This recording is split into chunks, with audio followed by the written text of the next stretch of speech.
Despite everyone's best intentions, only 8% of individuals actually follow through with their New Year's resolutions.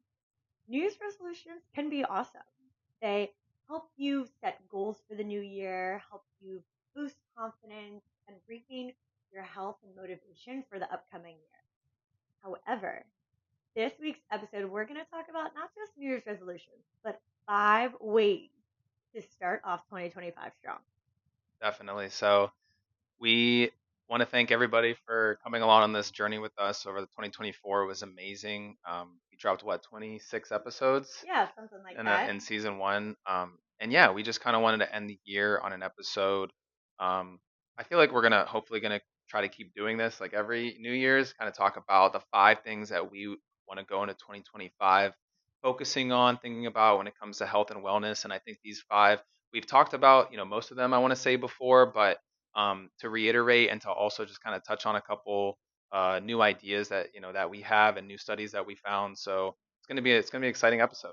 Yes, exactly. And I think that we started off this podcast at the beginning of 2024, and we talked about some of the new things that we were implementing at the beginning of the year. And just like everyone else, I thought that statistic was so accurate to some extent because even ourselves, we found things that we liked, that we wanted to implement, and we implemented them. Did we necessarily follow through with them the whole time? Maybe yes, maybe no, so we're all human. We all do these things. But so instead of necessarily setting New Year's resolutions, we're taking these 5 things and we're really going to put them forth into 2025 and try to bring some new characteristics and different things to our daily routine. Definitely. So, without further ado, number one on our top 5 things that we are going to bring into 2025, focusing on is the most important thing, in my personal opinion, is sleep. So, rest recovery is so absolutely important for health, as we talked about before. You need to rest, you need to sleep, you need to recover, whether you're trying to get gains in the gym, whether you're trying to improve your immune system and not get sick all the time through the winter. Talked to so many people recently, whether it's friends, family that are Are sick? sick, and it's Yeah, just again, whether anyone can get sick at any of time, right? course, of course. But really trying to do the right stuff, and we're going to touch on some other, you know, foods and drinks and immune system, antioxidants. One of the things we've talked about is a big it's great for antioxidants, but sleep is just so important. So getting quality sleep over quantity is very important. Someone who gets 6 to 7 hours of sleep and they're getting good quality REM cycles, good quality non-REM deep stage 4 sleep, compared to someone who gets 8.5, 9 hours of poor quality sleep, where whether they're drinking a few glasses of wine or drinking a couple beers before going to sleep, yes, you're going to fall asleep quicker. The studies have shown you will fall asleep quicker, but you're not going to get in those REM cycles Exactly. like somebody who is not drinking alcohol. And then that compounds over time. So if you go weeks and weeks and months, and I know a couple of my friends have been doing that, we've been doing that to an extent. I have maybe a couple drinks every now and then, but definitely drinking a lot less and noticing that the quality of the sleep, whether, obviously you want to shoot for 8 hours, but if you're getting 7 hours of good quality sleep, you're going to notice that your energy is going to be increased over time and you are going to get sick less.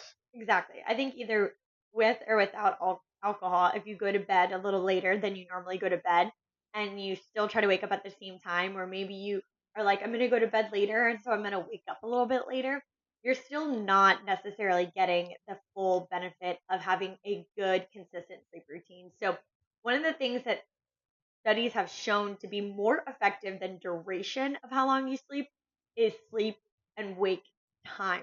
So consistency in the time you go to bed and the time you wake up. I believe we spoke about this in a different episode with it's called like a social jet lag, where you might try to stay up a little later on a Friday or a Saturday night, and therefore you try to sleep in a little bit later.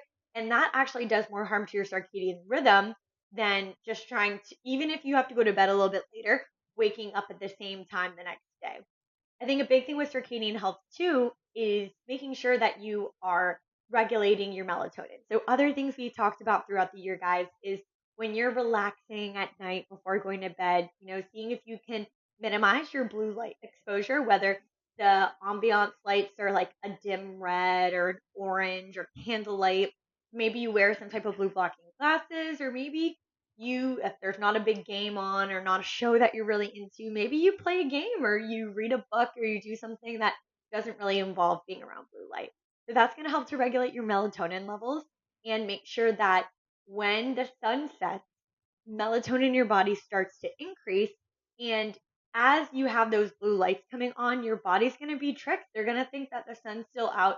It doesn't need melatonin, and therefore it's not going to produce it. And you're going to have a more difficult time falling asleep. So by implementing some of these things, red light, blue light blocking glasses, minimizing screen time, you're helping to give a good circadian rhythm and produce natural melatonin. Yeah, definitely. For every half hour, I want to say that you're on your phone or watching TV, getting that blue light, your melatonin is suppressed by about 50%. So, like Crazy. you said, you're not gonna produce the same melatonin, and that's why if you take artificial melatonin and just kind of, use your phone, or it's just not gonna be the same. You're gonna disrupt your sleep cycles, or you're not gonna get the quality of sleep that you're gonna get regular, and then you're gonna get used to that melatonin. You're gonna have to take more and more and more and more to the point where Right. your body's not going to make any melatonin by itself. And actually, surprising that I want to say 90% of serotonin and melatonin is made in the gut. Right. I heard Yeah. that recently. So again, obviously, we're going to talk about that a little bit, but making sure that your gut health is in check, your microbiome is running, because Well, I think that is that where goes that is right where into you're number really, two. yeah, that's where you're really going to get the. But I do want to just, before we get into number two, Okay, okay. I touch won't go so on fast. cool, dark places. Okay. Yes. So again, Yes. I use the what are those called? Oh, the blackout curtains. Yes, blackout curtains. I use those. Definitely recommend. And then keeping here in Florida, it's a little bit tough, but I want to say 62 to 68 degrees is optimal for sleep, which is crazy because It's cold. here, especially in the summertime, it's hard to get it down to Yeah. 68 or lower because My dad is probably rolling his eyes right now that electricity bill is way too high if we're if yeah. we're that But low. I've noticed that, like, if it's even if it's 70, 71, 72, like I just do not get the same quality of sleep Yeah. as I do if it's like 68, 67. So making sure that's a cool, dark place as well, and you're really gonna get that, good quality sleep. Yes. Awesome. So number two of the 5 ways to start 2025 strong is going to be get your gut health in check. So, as John just kind of alluded to here, there are a lot of hormones and things that are produced in our gut that help us to function optimally.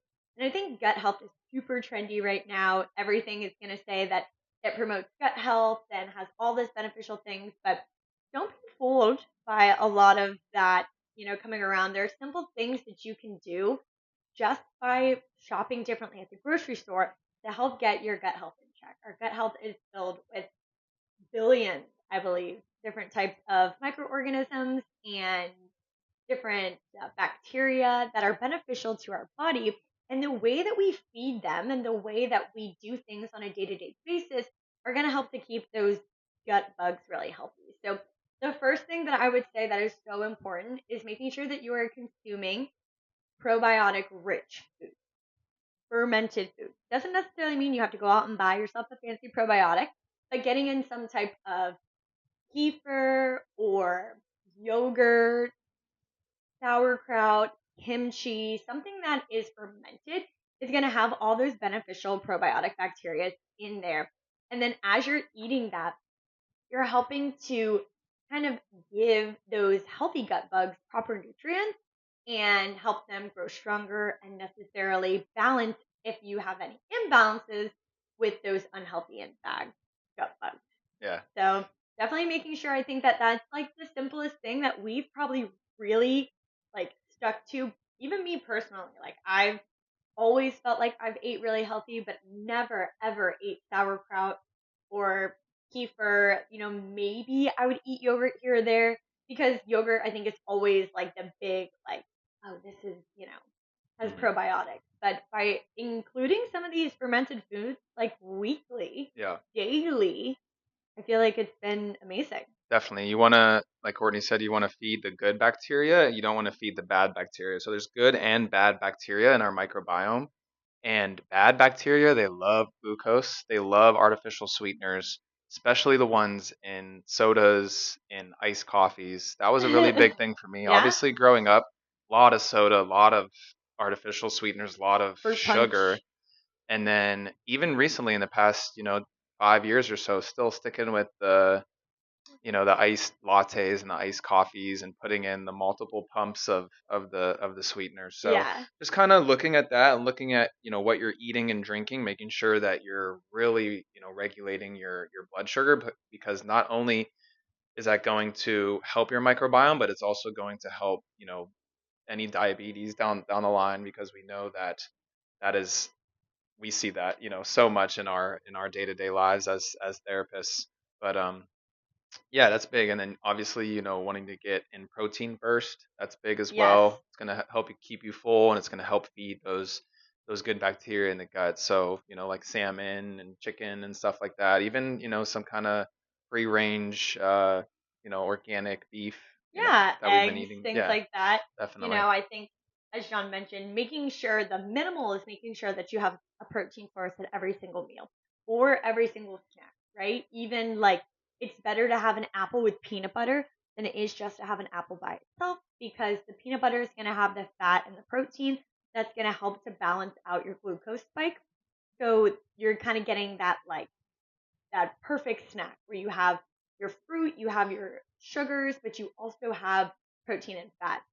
But by eating your protein first in your meal, you're ensuring that you're getting all that in. You're going to feel fuller. So, protein is really great for satiety.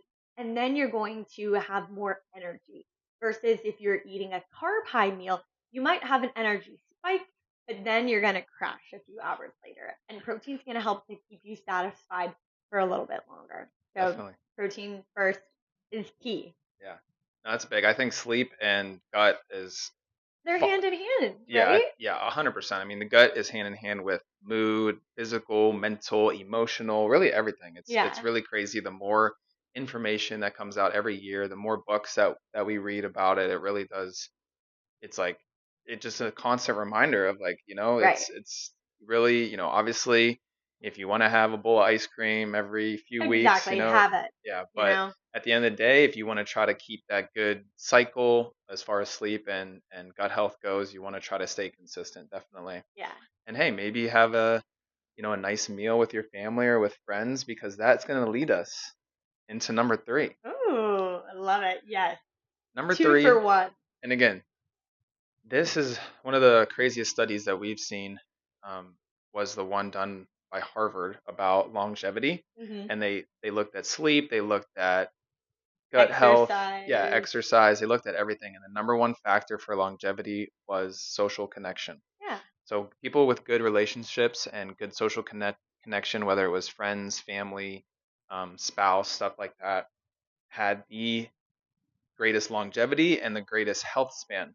We're not talking about lifespan, we're talking about health span here. So we want to stay healthy for a long amount of time, and that's with good connection. So basically, you want to make sure that you're giving, to others and listening to others and being selfless, instead of selfish. And it's really hard, obviously, these days to do that, because there's just so much going on all the time. But you really want to, sit down and kind of have a conversation with a friend or a family member, make sure they're doing okay, and make sure that your connection with them is staying strong, because it really is the most important thing at the end of the day. Right. Exactly. And making sure that you are leading by example, right?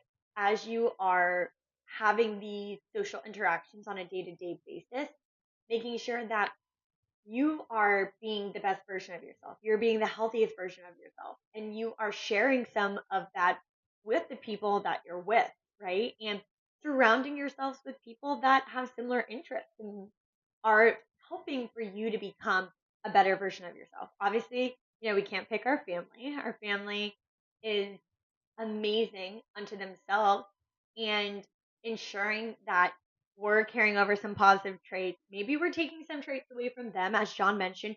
We're really listening and we're being present with them, and we are having those really good, joyful, happy, fun social connections. Like, when was the last time you can think that you sat around with friends or family and you laughed and you joked around, or you played a game, or you did things? And coming off the holidays, I mean, I feel like this last week for us has been filled with that kind of stuff.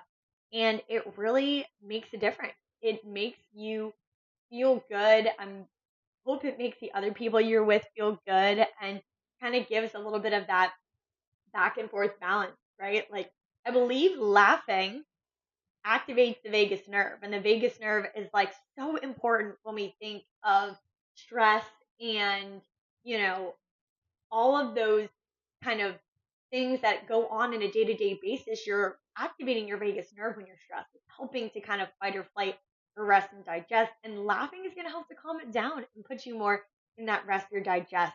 So it's like, why not get out there, sing, laugh, dance? It's all going to help make you feel better at the end of the day. That's very true.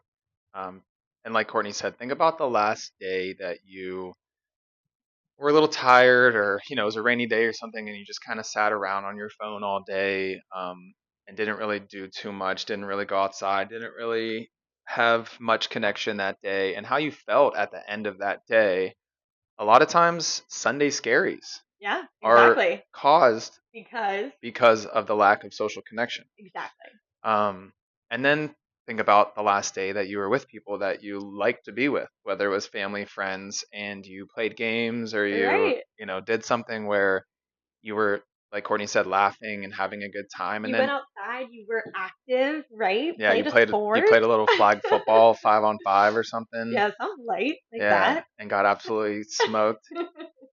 But Not better. I'm winning next time. But yeah, so think about how you felt at the end of that day. And it's when you really step back and think about it, it's like, man, even if, hey, maybe I'm not feeling 100% that day, I'm still going to try to go and see a friend or see somebody, and, have that social connection, because it really is so important at the end of the day.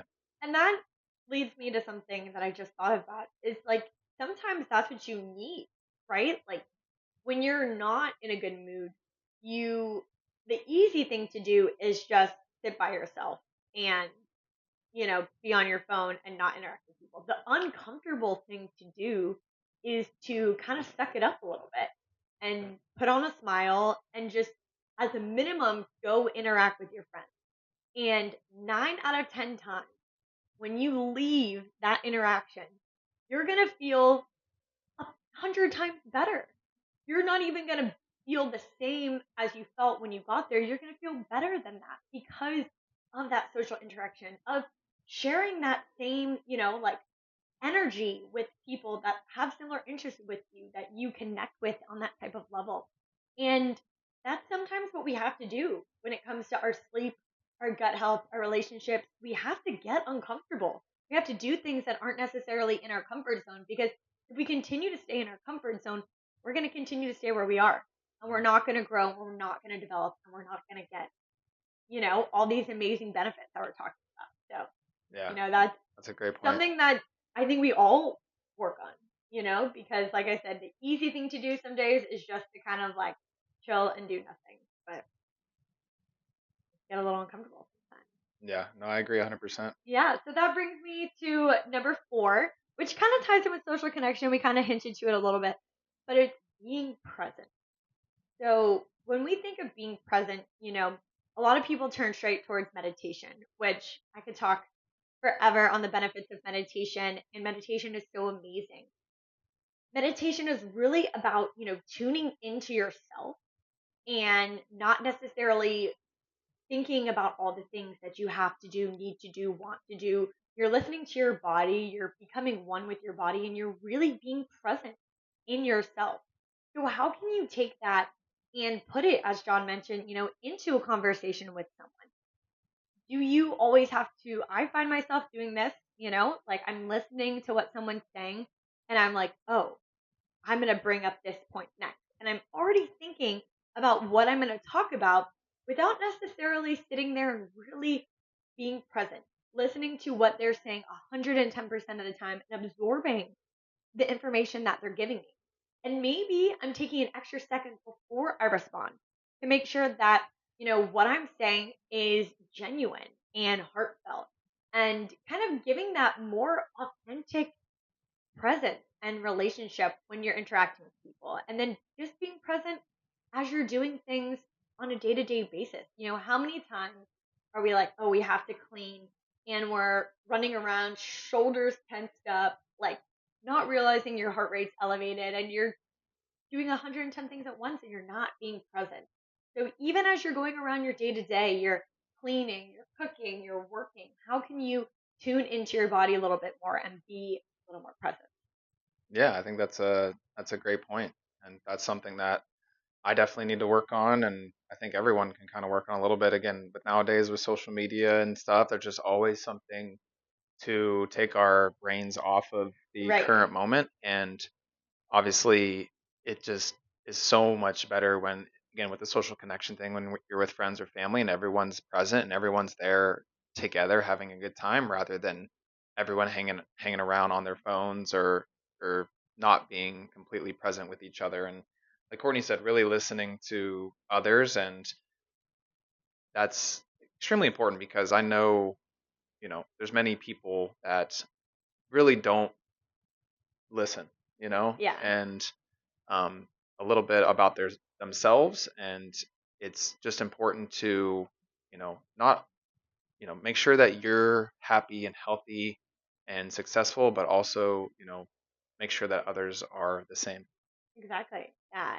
And one other thing to touch on about being present is, like, as John mentioned with our phones are so great because they can distract us from literally anything, but maybe just be present, waiting in the line at the bank or when you're in line to check out. Like, maybe spark up a conversation with the person around you or just kind of sit there and just think and breathe and relax instead of, trying to distract yourselves with going on social media or, checking. If there's nothing good on Instagram, you could check Facebook and then you could check Snapchat and then you could check Yeah. TikTok. Look at a waiting room and the people who are sitting there on their phones versus it's usually the older people that are like trying to, And Courtney. yeah, older I have people my and book. Courtney that are trying to like spark up a conversation or something. It just seems like those people are a little bit happier, and they're like, "Hey, how you Yeah. doing?" And That's why we go to Trader Joe's to yeah, grocery shop. exactly. You're always gonna have a good conversation with someone in there. That's why Chick-fil-A is so popular. Yeah, They're exactly. talking to you. They're It's my smiling. pleasure, Yeah. So just think about how those interactions feel versus someone that's just on their phone or not listening to you or, you know, kind of passing you by. And can you bring more of that presence into yourself and your relationships and Yeah. your interactions in 2025? And positivity too, man. There's just Yes, so much amen. negativity. I feel like I've seen it more and more recently. I don't know if it's the weather changing, it being cold outside, but just people just negative about Someone said little ever since things. COVID, everyone is more negative. I don't know, but I definitely feel like I don't know. We didn't really like this really has nothing to do with it, but like if something isn't a make or break issue, you shouldn't freak out about it. You shouldn't be super negative about it. Like Mhm. things are going to happen. Traffic is a good example. Weather is a good example. Like it is what it is. If you can't control it, obviously there's other issues, whether it's family and stuff that yes, you Right. it's okay to complain about, work, for example.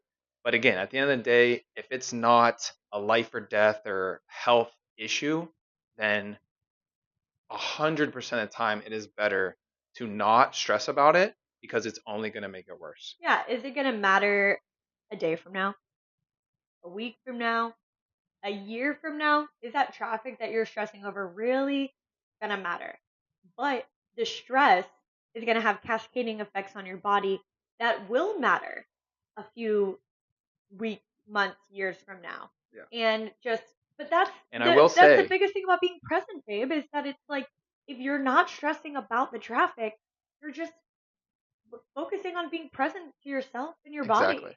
Exactly. And I will say it is 100 times easier to be present when the first three things in your life that we talked about are good. Are in So check. if your sleep is good and you're eating good and you have good social connections, it is so much easier to be present and be positive because your body and your mind are at peace and you just feel so much better. When you didn't sleep well and you're not eating well, and it's, I mean, I've been there. Everyone's been there. You know, if you got a bad night of sleep and you're in traffic and you know you had a couple drinks the night before or something, like Right? you're gonna get upset. And Exactly. you in your head you could be like, hey, like let's calm down, but your body is just like fight or flight, and it just doesn't know the difference. So just making sure those first three, it's gonna make number four so much easier Exactly. at the end of the day. I love it. I love it.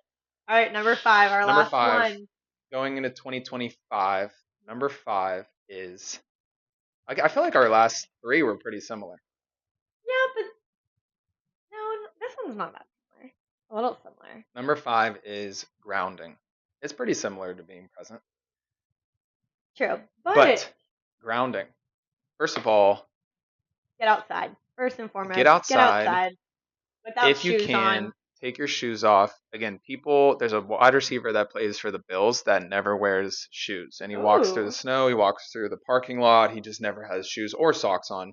And everyone like makes fun of him and laughs at him and stuff like that, which again, if it's -5 out and you're walking through the snow, we don't really recommend Yeah, that. I mean, again, if you want yeah. to do it for a little bit of cold exposure and then Right, and then exactly. go inside after, that's perfectly fine. But he has legitimate science backed studies that are supporting grounding, especially in grass, in soil. You are getting the electrolytes from the ground. Everything has a charge. Right. And if your skin and your body is touching the grass or the soil, then you are getting that electron. I want to say it's a negative charge. I remember reading about it and I was like, Mhm. negative doesn't sound right, but you want that negative charge. Right. And a study came out that grounding actually gives you more antioxidants than blueberries. Which is like the most antioxidant rich food you can have. And it's like, how does that happen? It's because of the oxidation process from the negative ions. It's a whole science thing. I could get into Ooh. it. But That's yes, awesome. Yeah. it reduces oxidative stress, which oxidative stress is the number one indicator of inflammation. Inflammation is the number one indicator of chronic illness and chronic disease. Yeah, exactly. And it's like John said, I mean, you can be walking on grass, you could be walking on dirt, you could be walking on sand, Sand is right? a So good get one. out Going to if the you're a beach. Florida person, get out to the beach, walk on sand, even getting in the water. Water's going to have those same negatively charged ions. And if you're out there and you're swimming and you're having fun, there's so many benefits to your body. I mean, the swimming, lymphatic drainage, you're getting those negative charge ions. And then you go and you walk on the beach and you are on the sand or you hike and if you feel, the mountain with your hands. Why do people feel so good at the beach or after a beach day Right, or after a day of hiking like we talked about right. before? Why do people feel so good about it? I mean, Because of all that grounding. it's legitimately science backed. Science fact, baby. Yeah, put your hands in there. Yeah. Get your hands dirty. And think about it as a kid, as a kid, you'd be there like building sandcastles and Yeah, like, I have not built a sandcastle in so long, but like, why not? yeah. I You wouldn't know? recommend like eating the snow or anything, but No, get your definitely hands don't in there. eat yellow. Yeah, that's definitely number one. Like basic level rules. Yes. But, so get out in nature, go for a walk, put your hands on trees, play. If we were saying, we kind of played a flag football game the other day. You're out there, you're in the grass, you're doing things, so where can you find ways to get in some of this grounding? And it just might be as silly as going in the park and taking your shoes off and walking around. We do we did look up, cement and asphalt, they don't give you any benefits. So there's no need to, Yeah, no, walk on it's the asphalt like we talked about. barefoot. That's not It's great. dirt, it's grass, it's true like soil. You're not going What to comes get it from the on earth, cement. Yeah, what exactly. comes from When the you think earth. about it. And Touch the earth, touch Right. grass. Yeah, touch the earth, like be one with nature, just get out there, do things. I think that that is the biggest thing that I miss about being in Colorado and Arizona and even, when we were in North Carolina to some extent, like we could just get out in nature so quickly. And let me say that there are things in Florida that we can do in our own backyards and we haven't done them yet. So, it's not saying that they are not here in Florida because they're everywhere. And you might be saying the same thing. Well, I live here. There's nothing around me. Just look, There's parks. Yeah, even exactly. There's I'm from a parks. place that has nothing around, and there's some nice parks. Exactly. You Yeah, can just get, shout out Buell Park. yeah, represent. Shout out Buell. So you can get out. You can, make it seem so small. You can make it seem so big. Like have a game day with friends in a park. We did that once and it was great, and like there's so many ways that you can stack these things together. And as Jon so beautifully worded, like these things all interconnect and they go together. And you can easily bring a few of them together, like it's so simple once you take the time to put what you prioritize and put it into action. So as you go into 2025, think about maybe not necessarily writing New Year's resolutions that you're going to forget about a week, 2 weeks, a month from now. Think about things that you want to integrate into your life that are consistent habits day after day after day. I believe it takes about 4 weeks before something becomes a habit. So how can you make small things into bigger, better things? I read Atomic Habits. It's a book and it talks about things like that. How can you set up your environment to make these things easy? Have your blue light blocking glasses right by your side table on the couch. So the minute you sit down to watch TV before bed, you have them right there. You put them on, you're golden, right? Like how can you set up your environment for when you go grocery shopping? Maybe try not to get so many processed foods. Maybe try to get some more fermented foods, some more whole foods, some more organic foods. It doesn't have to be like that's all you have to focus on, right? But can you start to put a few more of those things in your shopping cart? Same thing when it comes to interactions, right? How can you set up the interactions so that they have, you be the one to suggest, hey, why don't we go to yoga class instead of your friend suggesting brunch with bottomless mimosas, right? You are the painter of this canvas we call life. So, like, how can you set up your environment for yourself for 2025? Beautiful words. Thank you. Beautiful words. So yeah, leave us a comment. Let us know what your 2025 New Year's resolution is. We would love to hear from you guys. We appreciate all the comments. A couple great comments on our Oh, yeah, recent we have some Apple podcast. We got some reviews. 5-star reviews. If you can, leave us a 5-star review on Apple, Spotify. Is it on Spotify? It's on Spotify, Apple, yeah. Spotify podcast. We really do appreciate it. Or YouTube. I know some of you guys watch us. Yeah, throw a little comment down there, a little subscribe if you haven't subscribed yet. Um, but yeah, we appreciate everything, and what an amazing Year. 2024. And we've really come a long way from beginning this in Phoenix, Arizona, and doing it in Denver, and doing it in North Carolina, and finally we're back here in St. Petersburg, Florida, Sunny St. Pete. and we are continuing to do it. And we have some amazing episodes. We have some amazing guests coming on in 2025, and we're really excited for all the new information that's coming out and that we're going to bring to you guys. And we're really excited to hear from you guys as well. So we appreciate it all. Yes, thank you so much for your support. As Jon mentioned, like, tell us what is your 2025 New Year's resolution. If there's anything you want to hear on the podcast, you can also drop those in the comments. We appreciate you guys writing those reviews so much. And I think that that's just, our goal for you guys for this week, for this new year, right? Like, what can you change as you go into 2025? What motivates you to be better and be the best version of yourself? I think that at the end of the day, that's all we're trying to do is just be the best version of ourselves, right? So take all this information you learned from 2024, implement it in 2025, guys, and we are so excited for next year. We got some amazing stuff coming your way. So thank you so much for tuning in, and we'll see you guys in 2025. Peace. Bye.